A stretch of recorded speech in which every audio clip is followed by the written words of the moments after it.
It was a quiet coastal town, the kind people moved to when they wanted to disappear without actually leaving the map. A place where doors stayed unlocked during the day and nothing louder than the wind usually cut through the night. Sirens were rare. News traveled slowly.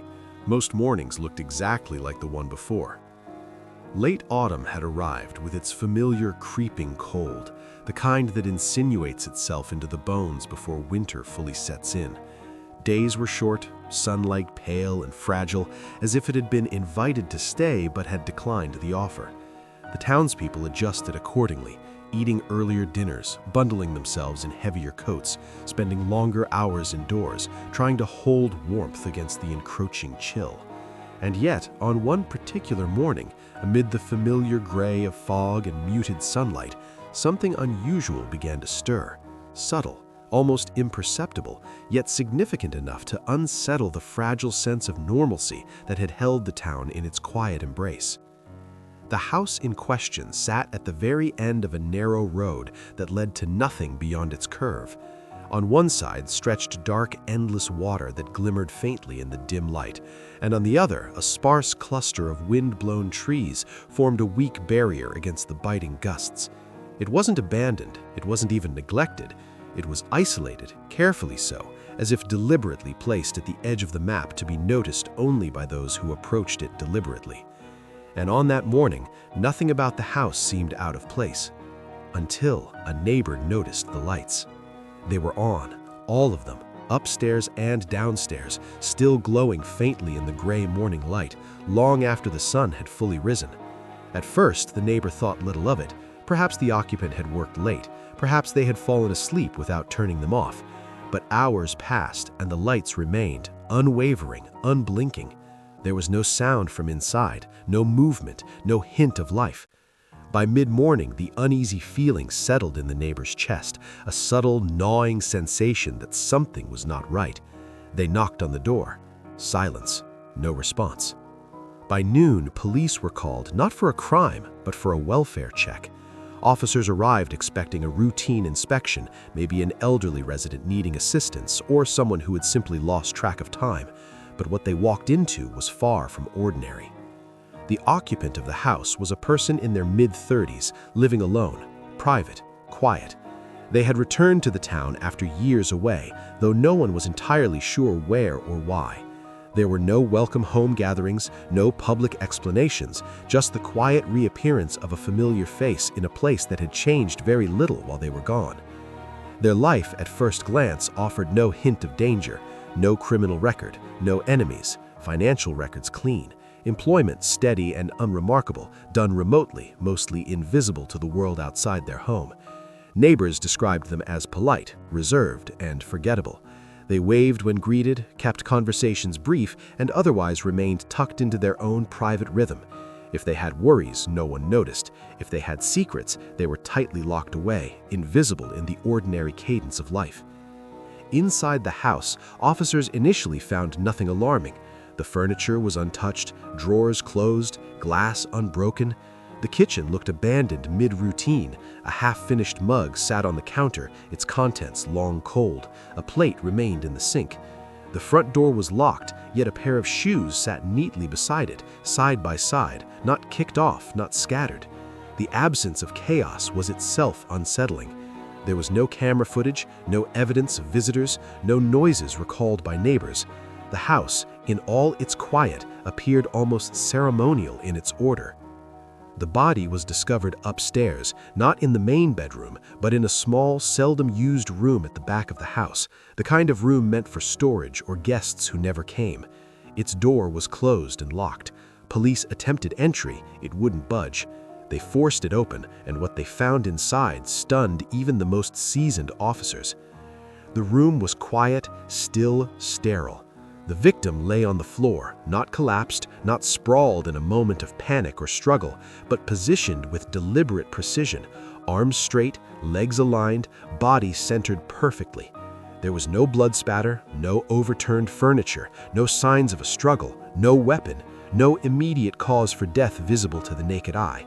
It was as if the room had been arranged carefully, almost ritualistically, for the arrival of investigators. Time of death was estimated as sometime after midnight based on body temperature and early rigor mortis, though this window was frustratingly vague. Investigators scoured the downstairs areas of the house, seeking clues. The alarm had never been triggered, it was functional, intact, and tested. No calls, messages, or last communications from the victim's phone suggested distress or warning. Windows remained closed, doors locked. Nothing appeared missing, no forced entry, no obvious exit. It was, in essence, a crime scene that defied logic, a murder that seemed to have occurred without leaving the ordinary markers of one. Then, the closet. Inside the locked room, tucked into a corner, was a small closet, its door open just slightly, not enough to attract attention immediately, but enough to draw the eye once noticed. Inside, the closet was empty except for a single, bare footprint pressed into the thin layer of dust on the floor. It was clear, sharp enough to make out the shape of toes, the curve of the arch, the imprint of a living human being. Recent, distinct, and yet it did not match the victim. It was not a size corresponding to the deceased, not a shape familiar to anyone in the household. And there were no other prints, no trail leading to or from the closet. Just one solitary mark suspended in the room like a question carved into dust. Investigators initially considered self-inflicted death, though the medical examiner was hesitant. The injuries, subtle yet present, did not align with any typical methods. The body's position suggested intent, not violence, but it was deliberate rather than violent. Nothing about the room's arrangement made sense in the context of suicide. The possibility of an intruder emerged. Someone careful, someone familiar with the house, someone precise enough not to disturb the ordinary order, to leave no trace of their entry or exit. But how had they left? The locked room, functional alarms, closed windows, lack of disturbance, all pointed to an impossibility. It was as if someone had moved in and out without passing through the physical world at all. A third theory emerged quietly, unspoken in meetings, shared only in scribbled notes. Someone had been there before, hiding, waiting. The locked room may not have been locked the entire night, and the body may have been staged after death, arranged for reasons no one could articulate, for purposes inscrutable to human understanding. But proof remained elusive, only gaps and a growing sense that the house itself held secrets too subtle to perceive. Days later, a neighbor came forward, at first hesitant, uncertain, fearing they might be mistaken.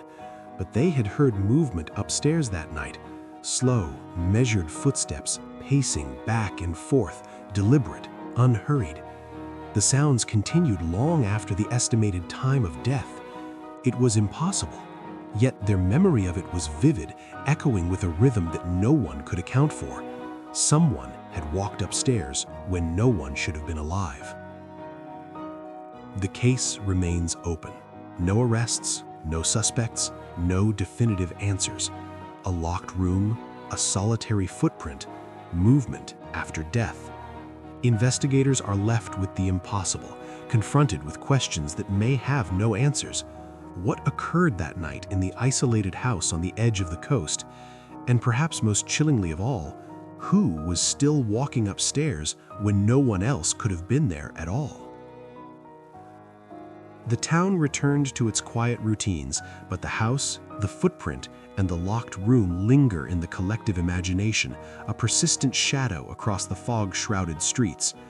The case serves as a reminder that even in places where life seems predictable and ordinary, the unimaginable can happen. And sometimes, the most important traces are the ones that almost no one notices. A solitary mark in dust, a sound in the night, a silence that screams louder than words. Someone entered, someone died, and the house kept its secrets. Subscribe now, because some crimes are meant to be remembered.